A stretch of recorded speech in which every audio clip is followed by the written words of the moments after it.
All right, hello everybody, and here is the final video of the Polar Lights 1000 Refit Enterprise. The kit's complete. I've put all the decals on it, I've assembled it, and yeah,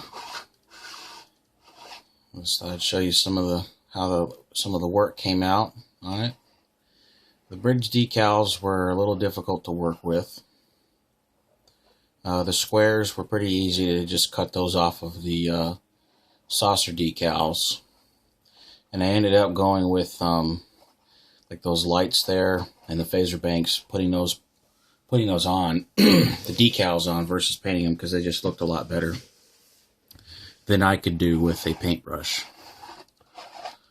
You will notice there's a sheen on the decals. I kind of was stuck between a rock and a hard place because, you know, like you got that nice pearl effect back there on the pylons. Well, if I go in here and I flat coat this whole thing, I'm going to lose that effect. So I think I'm just going to leave it like this. I don't really care for that, but that's just how it's going to have to be. The pylons, all the nacelles are done, and I think they came out pretty good. Let me just take this off the stand here real quick.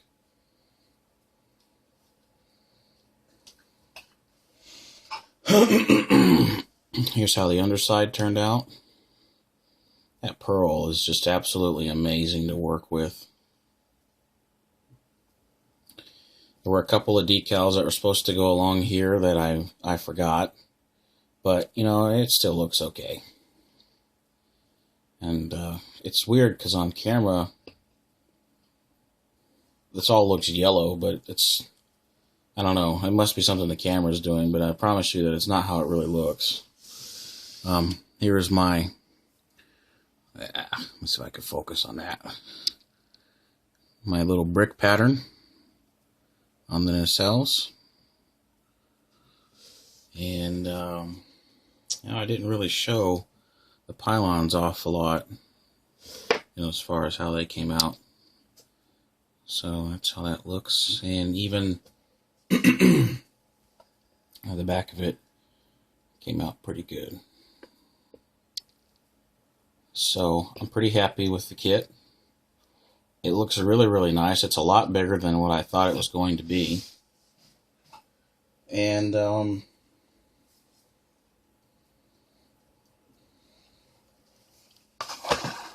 I will say this, my wife even lets me display this in the living room. So I'm pretty proud of that. That's a good moment with a model. You know you've done good when your wife lets you display a model kit in the living room.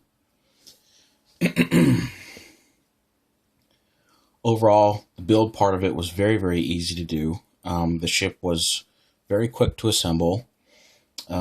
Most of the seams went away pretty easy.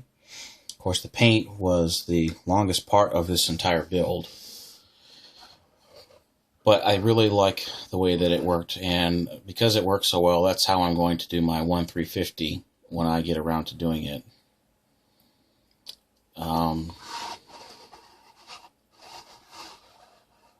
Yeah, I mean, I'm really, really happy with how everything turned out. You can see that I used a combination of decals and paint, like I said I was going to.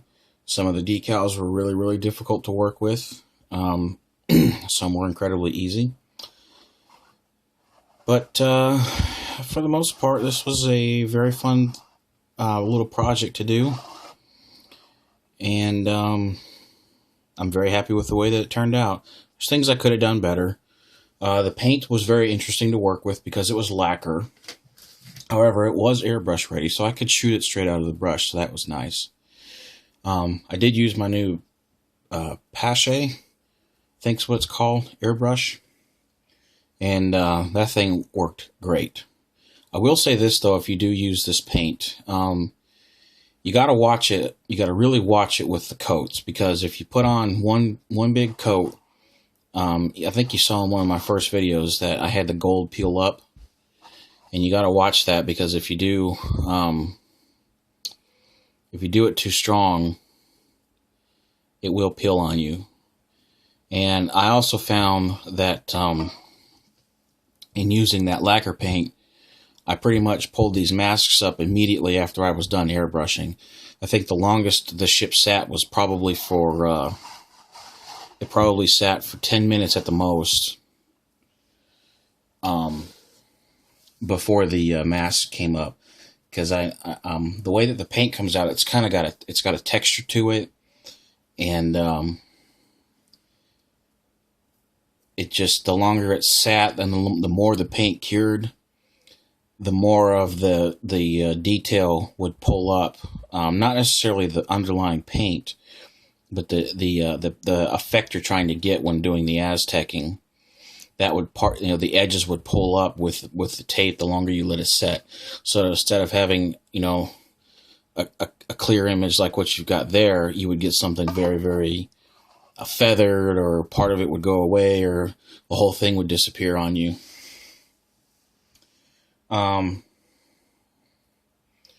There were some, I guess you could call it artistic things that I did to this thing. First of all, I didn't go completely hog wild on the nacelles. You saw the brick pattern that I did, but I wasn't really all that elaborate with the different colors that I went with on that. I did paint inside of the pylons. Here is the same color as this bluish green here, and sanded. And then I did a wash with Flory Models black wash inside the grill area there, so it gives it a little bit of contrast. I know there's a lot of photos of these parts in the front here being like a rusty brown color. I chose to leave those in this black gray that I used. I just like the way that it looks. When I do the bigger ship, I'll probably definitely do that in the more accurate color. Also on this ship, there's more of a stripe pattern along here than there is on mine. But I like the way that it came out. You can see on the, I hope you can see that. On the neck there, I did a combination of the kit decals and a little bit of pearl paint. The one big downside right now, of course, is the fact that, when the light hits it and it reflects, the decals do reflect as well, as you can see there on the 1701. That's kind of a downside to doing it this way, versus if you'd just done the entire decal sheet that came with the kit, you would, obviously just flat this whole thing out. But this was an experiment more than it was, trying to get the ship to be as accurate as possible. I think it turned out well. Could have been better, but it also could have turned out a whole lot worse, and I could have ended up throwing this thing against the wall. So I hope you guys liked it. If you are looking to get into sci-fi models, or you're looking to get into models, I think this is a really, really good starting kit, is this one. It goes together pretty easy, and you definitely are going to perfect your decal technique with this ship. I had no problems doing the bands. Those came out pretty good. There's even, let's see if you can see that there. I hope that's going to show up. It's not going to want to focus. That's okay, but it says, it does actually say United Federation of Planets and USS Enterprise right there. So that's pretty cool. So yeah, hope you guys enjoyed it. I'll put some pictures on the forum, and that'll be it for this. This will go next to the Klingon battle cruiser up there, and we'll go on to the next build. Speaking of the next build, I want to show you guys what I'm going to be doing next. So let me move a couple of these things real quick, and it's really just so I can get the box in the way. I mean, get the box up here. And I'm going to be doing two kits at once. And let me show you the smaller of the two kits first. Oh boy. Okay, so the first one that's going to be up next is the Enterprise B. This is the old AMT kit. This is going to be a build for my father-in-law, which I'll go into more detail when I do the first video. This is a kit that he got from his mother, and his mother just passed away a few months ago, and he's having some health issues, so this is for him. When I build this, I'm going to give it to him. So there are a couple of add-on pieces in here. First of all, I did get a new set of markings for it. I also got the At Creation decals. I have a different lower saucer section. I have a strobe light and navigation board that I got from Trek Modeler. A new neck, and then it has the photon torpedoes that go in there. And then I've got another box of these are from Don's Light and Magic.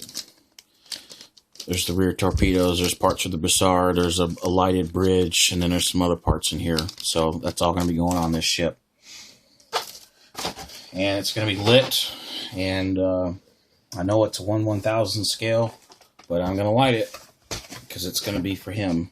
And I was going to do a custom base through Laserfire, but their website says they're not taking any custom orders right now, so I don't really know what I'm going to do.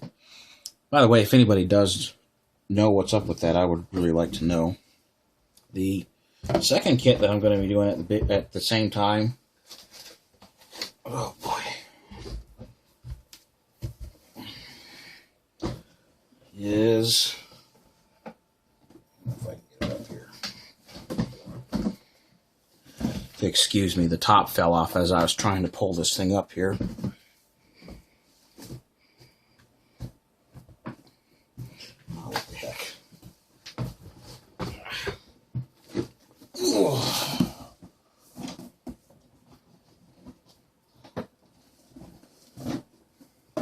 Okay, well, the box is fighting me.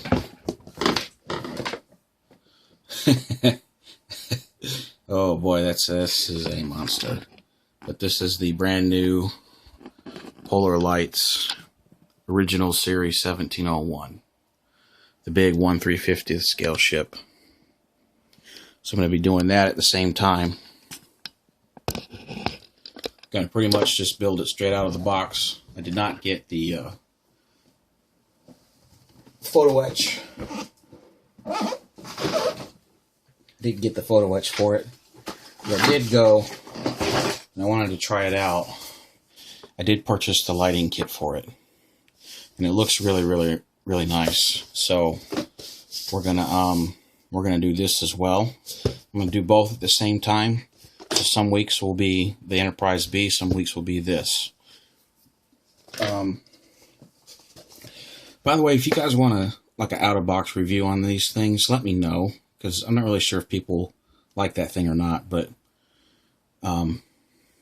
you know, if you guys want to see what it looks like on the inside, or the other kit, or even the old Enterprise B, I'll hook you up.